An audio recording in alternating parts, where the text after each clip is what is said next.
चालू हो जाए। कि हुई न दीन दुखी,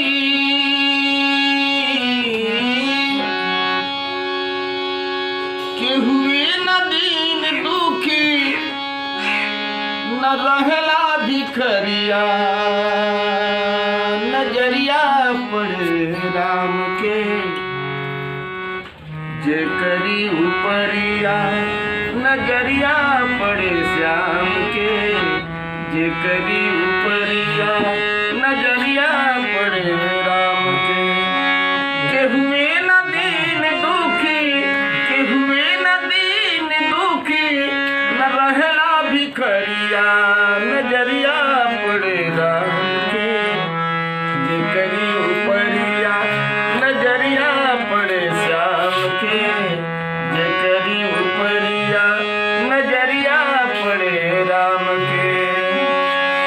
भक्त परम पद पा गईले हनुमान हो, बल बुद्धि विद्या के भैले धनवान हो।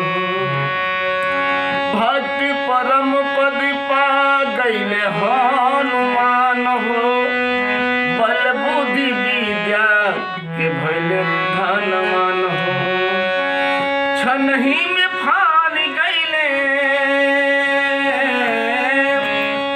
छनही में लांग गईले, सागर की लांग गईले, लंका भितरिया, नजरिया पड़ल राम के, हनुमत उपरिया, नजरिया पड़े श्याम के, जे करी उपरिया, नजरिया पड़े राम के।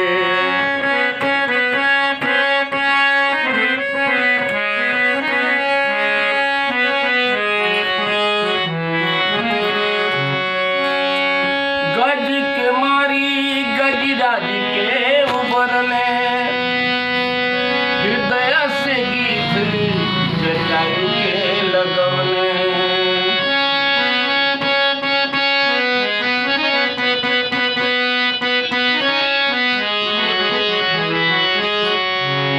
ओ मोरे प्रभु जी,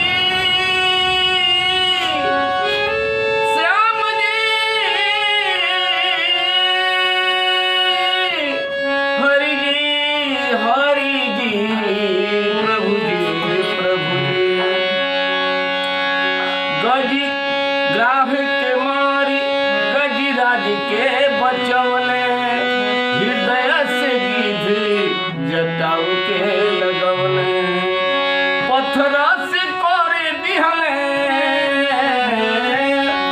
अहिल्या के तरले कैले, अरे पत्थर से नरिया, नजरिया पड़ल राम के, भक्त के उपरिया, नजरिया पड़ल श्याम के, जे करी उपरिया, नजरिया पड़े राम के।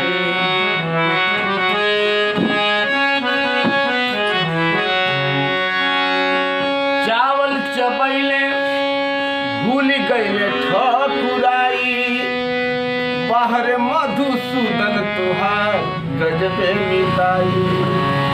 चावल चबैले मोरे प्रभु जी, चावल चबैले भूल गईले ठकुराई, बाहर मधुसूदन तुहार गजबे मिताई।